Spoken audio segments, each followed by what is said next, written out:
Voilà, messire. Je suis l'inspecteur capuchonné, Lucius de la 360erie. Oui, capuchonné, parce que Tetcheux, il fait une cramine dans ce pays. Je viens inspecter la cité médiévale de Gruyère. Alors, est-ce qu'il y a des trous dans la citadelle de Gruyère? Découvrons-le. Alors, effectivement, dans la porte d'entrée, il y a déjà forces mortaises et autres meurtrières. Contrairement au fromage, ok, qu'il n'y en a pas. C'est qui ça? La chevrière. Il y a du lore historique en fait. Là, au cours de la guerre d'Everdès, une violente bataille oppose les gruyériens fribourgeois et des troupes bernoises qui marchent la nuit venue sur la colline de Gruyère. Extrait, IA, les femmes sont seules avec leurs chèvres à l'intérieur de la ville assiégée. La légende raconte qu'une femme a une idée folle. Attachons des torches aux cornes des chèvres et chassons-les vers les Bernois. Lâchés vers la porte du Belluard, le troupeau dévale la colline au cœur de la nuit. Les Bernois s'enfuient devant cette armée du diable. Des chèvres avec des torches qui volent au secours des gruyériens. Depuis cette nuit mémorable, les chèvres de Gruyère sont régulièrement fêtées. On entre par la porte du Belluard, qui était l'accès principal à la cité de Gruyère et qui donne directement sur le Hallas Bastia de Gruyère. Y a-t-il un Bernois sur le chemin? Hein?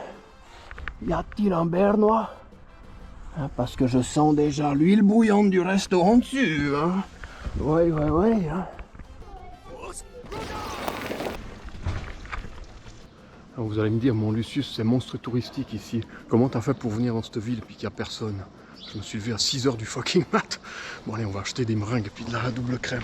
Bonjour, je suis Lucius 360 du futur. Alors petit unboxing, donc on a acheté des meringues au vin cuit. Le vin cuit, ça n'est pas du vin, c'est quelque chose qu'on appelle aussi de la résinée dans le canton de Vaud. C'est pas du raisin non plus, c'est du jus de poire cuit pendant 48 heures dans un chaudron, avec parfois un peu de jus de pomme. Elles ont relativement bien supporté le voyage parce qu'en général ça finit en poussière quand on les prend dans le train. J'ai pris du gruyère d'alpage, j'ai caché le prix parce que je me suis fait eu, c'était le tarif spécial touriste.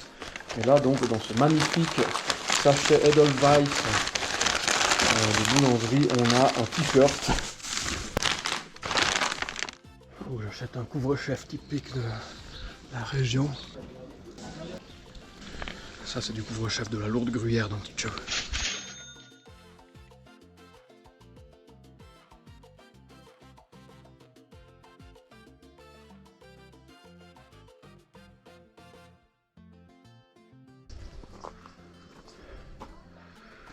Le goat des aliens à Schergiger. Avant de visiter son musée, on va jouer une fois un de ses films. C'est ça qu'on aime, la lourde Suisse. Petite messe, petit château, petite cité médiévale. C'est ça qu'on veut. Oh non. Les hordes de touristes débarquent.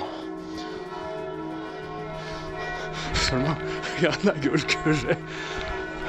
Je ferais pas mieux, moi.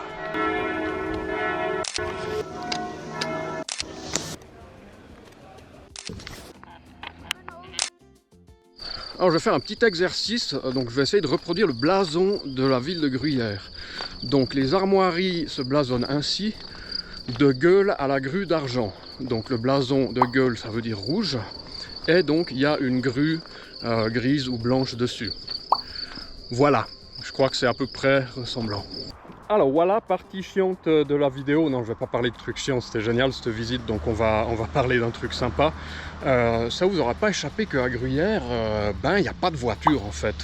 Et il y a plein d'endroits en fait en Suisse où ils ont fait le choix assez radical de bannir la voiture.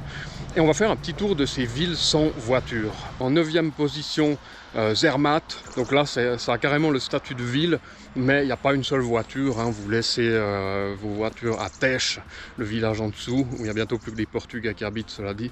Et vous prenez le train. Il y a énormément de trains qui vont là-bas tous les quarts d'heure, toutes les demi-heures. Voilà.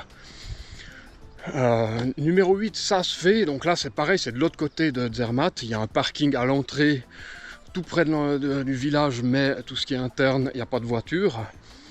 Ça va être que des stations, hein, c'est ultra connu ce que je vais dire, mais voilà. Numéro 7, Wengen, Donc là, on est vers Lauterbrunnen, le fameux village avec un canyon et puis 2 cascades. C'est la station au-dessus, où il y a les descentes du Lauberhorn et beaucoup de ski, de choses comme ça. Il n'y a que le train qui va. Numéro 6, Mürren, c'est de l'autre côté. Ben là, ma foi, c'est en haut de la falaise. Numéro 5, Stoß, c'est un village où il y a un funiculaire de ouf qui va là au-dessus, mais il n'y a pas de voiture. C'est dans le canton de Schwyz. Numéro 4, Braunwald. C'est un village du canton de Glaris qui est archi pas connu, qui est apparemment pas trop touristique, je crois. Par rapport aux autres que j'ai cités, ça ne l'est pas en tout cas. Ensuite, on a en numéro 3, Rigi Kaltbad.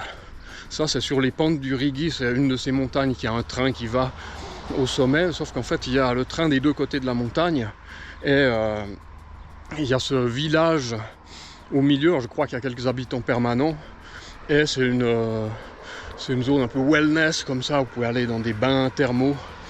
Là, on entre déjà dans des trucs quand même connus des touristes, mais moins que les autres, je pense, moins que les autres cités auparavant. Et là, on entre dans le top 2. Alors, en numéro 2, Gspon. Ça, c'est sur le trajet entre Zermatt et Saas-Fee. Vous partez de Stalden avec un téléphérique. Donc, il n'y a plus beaucoup d'habitants, mais c'est un authentique village à 1890 mètres d'altitude, sauf erreur. Et en fait, il y a le club de foot le plus haut d'Europe, je pense, en tout cas des Alpes, ou de Suisse. Et le numéro 1... et je l'avais zappé, et ChatGPT, Gemini et Grok l'avaient loupé, parce que c'est pas une commune, c'est pas connu du tout. Mais Quinton, sur le lac de Wallensee, et celui-là il mérite sa place de numéro 1, parce que simplement il est accessible que par bateau. Et j'y suis allé, j'ai fait une vidéo là-bas, et ça c'est vraiment hors des sentiers battus. Il y a quand même quelques cafés, des trucs comme ça, il y a une trentaine d'habitants, mais on est vraiment dans des trucs pas connus du tout. Alors voilà, donc je vous remercie, et c'était Lucius 360 qui faisait le gros touriste à Gruyère. Ciao!